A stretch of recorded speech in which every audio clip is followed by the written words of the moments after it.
Summer movie season is an instant portal to faraway worlds, welcoming sun-drenched dreamers from the sizzling streets for 2 mindless hours at a time. At least, that's how it normally works. This summer, COVID-19 has rendered movie theaters off limits as a refuge, and all the superhero fare has been shoved back to 2021. It's an ideal time, however, for the writer behind escapist classics like Jurassic Park and Spider-Man to VOD-drop a scary movie about the impossibility of escape, which viewers will likely watch in the homes they've scarcely left for the past 3 months. You Should Have Left follows scandalized finance guy Theo, Kevin Bacon, his decades-younger actress wife, Susanna, Amanda Seyfried, and their preschooler daughter on a Welsh retreat to the world's worst Airbnb. It seems that the mysterious superhost of this house has installed some unexpected features, like secret levels, unturn-off-able lights, and bonus staircases that appear out of nowhere.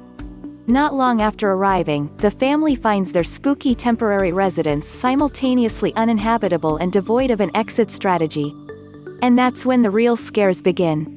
Filmmaker David Koepp, who wrote and directed You Should Have Left, first collaborated with Kevin Bacon on 1999's Stir of Echoes. The pair had been talking intermittently over the ensuing years about working together again. Their hypothetical project had 2 stipulations: it should be a scary movie, and it should be about a marriage. After reading a 2017 review in the New York Times for Daniel Kehlmann's novella You Should Have Left, Bacon suggested the book to Koepp as potential source material they could mine. They both read the book shortly after, and loved it. They glommed onto the setting, an atypically spooky house.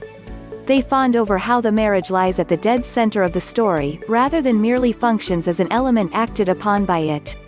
Koepp also loved that the book taps into a fear that is both timeless and accidentally relevant, the feeling of being trapped. "I've been doing trapped in your creepy house movies for 25 years now," says Koepp, who is behind claustrophobia-inducing flicks such as Secret Window and Panic Room. "It's one of my favorite things. I like the notion that the creepiest setting of all is your own home and that you can't trust it. You don't know it as well as you think you do.